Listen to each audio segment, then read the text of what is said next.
Ration card को नहीं आसला बड़ अपडेट कटिगला 16 लाख अधिक लोकंर नाम। विधानसभा खाद्य और जोगाण मंत्री कृष्णचंद्र पात्रंकर बड़ घोषणा। विधानसभा विधायिका सोफिया फिरदोसा प्रश्नर उत्तर रखी कृष्णचंद्र पात्र कहते 2016-17 मसीह एपर्यंत राशन कार्ड को 16,27,920 जनकर नाम हटाई दि जाइए। मंत्री मध्य आहरी कहते 2016-17 एपर्यंत राज्य सरकार कार्ड तालिकार मृत एवं अयोग्य व्यक्ति आधार करी 16,27,920 जनकर नाम को हटाई दि जाइए। आउ जो मैंने यही सुविधा पाऊना तालिकाभुक्त कर दि जाइए।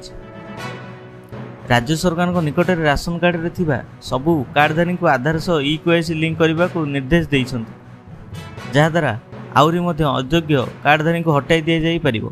एही भली न्यूज़ रो अपडेट पाई जोड़ी रहतु डिजिटल ओडिया टीवी सह। धन्यवाद।